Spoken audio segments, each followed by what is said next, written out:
मेरे साथ इस वक्त समाजवादी पार्टी के रामपुर से सांसद मुहिबुल्लाह नदवी जी मौजूद है। मुहिबुल्लाह साहब, बकरीद चूंकि नजदीक है, कुछ ही दिन बचे हैं, लेकिन हम देख रहे हैं बंगाल से लेकर उत्तर प्रदेश तक और दिल्ली में भी नए नए जो सरकार के आदेश है, निर्देश है, वो आ रहे हैं। उत्तर प्रदेश में और उत्तराखंड में कहा जा रहा है सड़कों पर नमाज नहीं होगी। दिल्ली में कहा जा रहा है, कपिल मिश्रा जो मंत्री है, कि गाय ऊंट इन सब चीज़ों की कुर्बानी नहीं होगी। बंगाल में आप देख ही रहे हैं किस तरह के हालात है। सरकारी जो निर्देश है इन चीज़ों को लेकर जो बकरीद के मौके पर आ रहे हैं, आप क्या कहेंगे, क्यों इस तरह की चीज़ें? देखिए,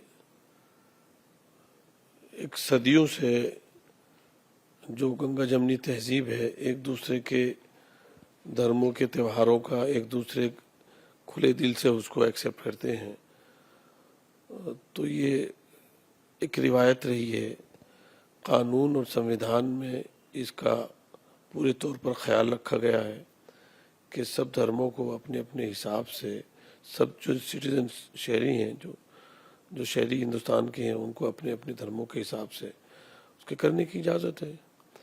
अब कुछ देश की हमारी पार्टियां ऐसी सत्ता में बैठी हुई हैं कि जिन्हें देश के नौजवानों के रोज़गार की फ़िक्र नहीं है, गरीबों की फ़िक्र नहीं है, नौजवानों की, स्टूडेंट्स की कोई फ़िक्र नहीं है, और वो मुल्क में भी ज़ात पात, कहीं ज़ात पात बढ़ाने का उन्हें फ़ायदा होता है तो ज़ात पात को बढ़ावा देते हैं, कहीं मज़हब का कार्ड खेलने का ज़रूरत, धर्म का कार्ड होता है तो वो धर्म का कार्ड खेलते हैं, कहीं उनके एमएलए एमपी हथौड़ा लेकर के पहुंच जाते हैं दिल्ली में, वहाँ भी मामला कोर्ट में ही होता है, कहीं कोर्ट ऐसे फैसले कोर्टों से कराए जा रहे हैं कि जिससे जो समझ से परे हैं। 1991 जो एक्ट, वर्शिप एक्ट बना था, उसके खिलाफ जाकर के जो है वो कोर्ट फैसला दे रहे हैं। और जो संविधान की रूह है, अदालतों को संविधान के मुताबिक चलना चाहिए, वो उसकी रक्षक हैं। अदालतें ऐसा समझ से परे फैसला दे रही हैं, तो हम इन सब चीज़ों से भयभीत नहीं होते। हमारा मुस्तकबिल, हमारा फ्यूचर और हमारे तमाम हिंदुस्तान के शहरियों का कोई अलग अलग नहीं है, सब एक कश्ती के सवार हैं, और अगर कश्ती डूबेगी तो सब डूबेंगे, और कश्ती को बचाना और उसको ठीक से चलाना, ये सबकी जिम्मेदारी बराबर होती है। इसीलिए ईश्वर के नाम से अधिकारी जी ने, जो सीएम बने हैं, ईश्वर के नाम से हलफ ली है, और उसके फौरन बाद वो एकता और अखंडता और भेदभाव ना करने की जो बातें उसमें कही जाती हैं, उसके खिलाफ कर रहे होते हैं। तो जनता ये सब चीजें देख रही है कि कौन ईश्वर के नाम को, कौन धर्म के नाम को अपने लिए, अपनी पार्टी के लिए, अपने नजरिए के लिए वो करता है। देखिए, नफरतों की अपनी कोई खास जगह कभी नहीं होती, वो भाईचारे और मोहब्बत की जमीन पर उसको खत्म, उजाड़ करके वो अपनी जगह बनाने की कोशिश करते हैं, लेकिन ये कभी ऐसी कोशिशें तारीख में कामयाब नहीं हुई हैं। जब भी ईद या बकरीद का मौका आता है, हम देखते हैं कि जो प्रशासन के अधिकारी है या सरकार शासन के जो लोग हैं, वो स्पेशल गाइडलाइन जारी करते हैं कि ये चीज़ें होनी है। नमाज को लेकर एक हम देखते हैं कि लंबे वक्त से पहले भी कहा जाता रहा है कि भाई सड़कों पर नमाज नहीं होनी चाहिए।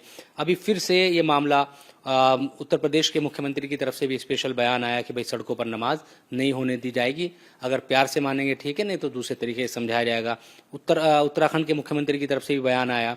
ये जो चीज़ें होती है ईद बकरीद पर या स्पेशल जब मौका है कुछ त्योहारों का, इसको आप कैसे देखते हैं, इन बयानों को?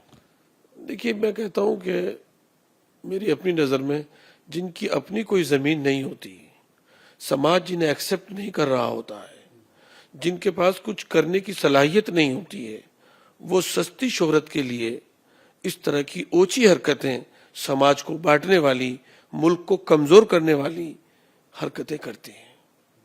मैं उन सब के लिए यही संदेश देता हूं आपके माध्यम से कि वो समूचे और भरे पूरे हमारे भारत के समाज के साथ इंसाफ का मामला करें।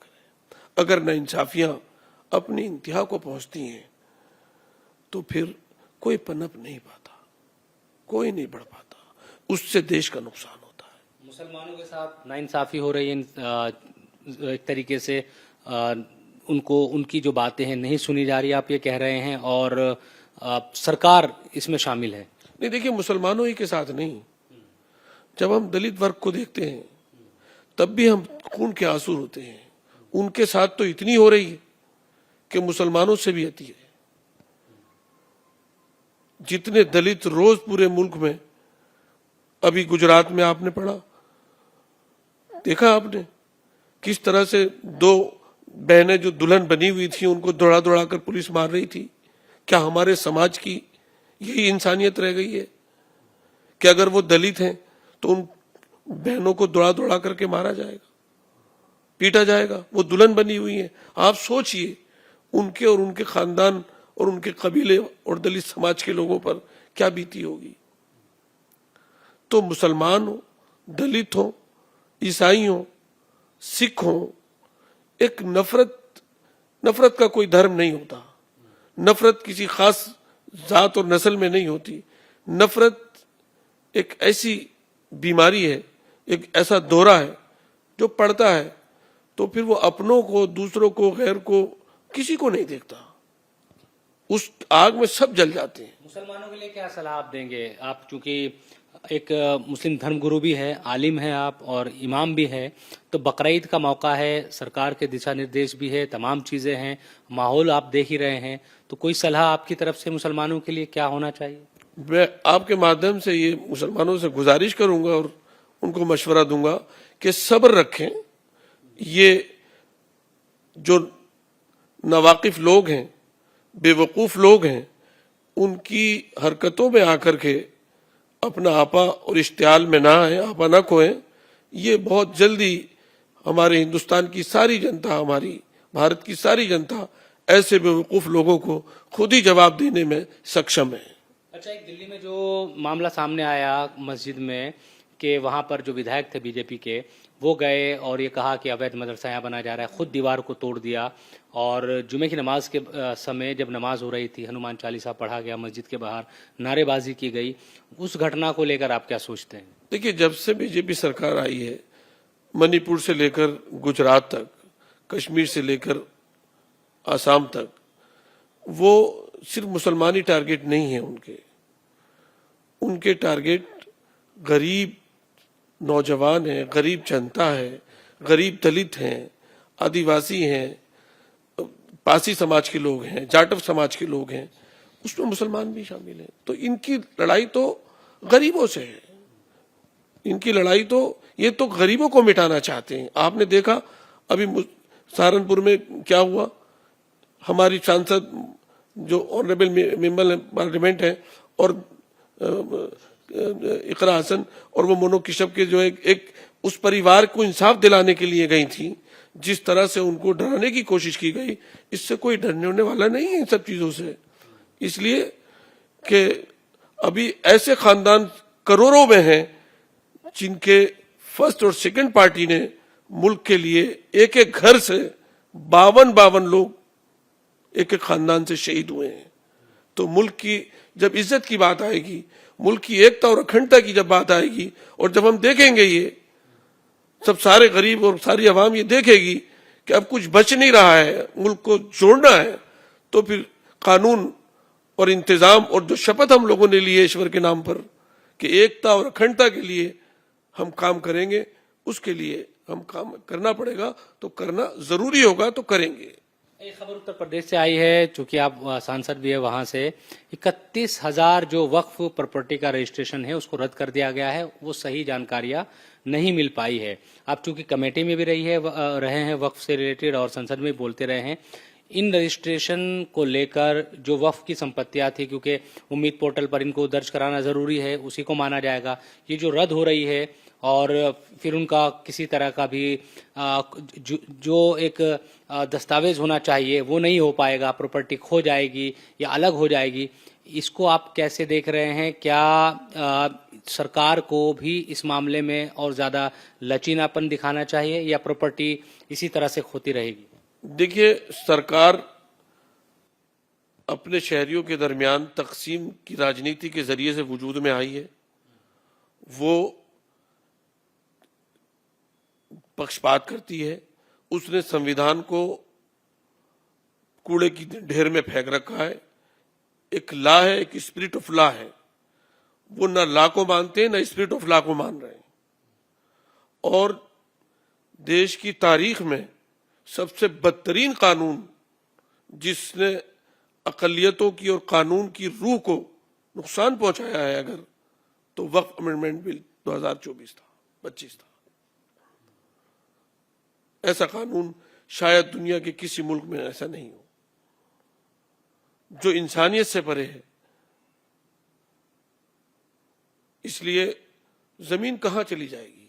जमीन तो रहेगी, हालात बदलते रहेंगे, रजिस्ट्रियां नाम उसमें बदलते रहते हैं, जमीन वही रहती है, हालात भी बदलते रहते हैं। तो कोई घबराने की बात नहीं है, कोई मुश्किल और फिक्रमंदी की बात नहीं है। हिंदुस्तान, भारत की जनता, भारत के नौजवान, उनको ये सलाहियत है, उनको ये कुव्वत है, उनके अंदर ये एबिलिटी है कि जब पानी सर से गुजरेगा तो फिर संविधान का राज होगा, इंसाफ का राज होगा, कानून का राज होगा। और माननीय अखिलेश यादव जी एक बात कहते हैं, सामाजिक न्याय के राज की स्थापना समाजवादी पार्टी का लक्ष्य है। जो पीडीए का लक्ष्य है वो होकर रहेगा।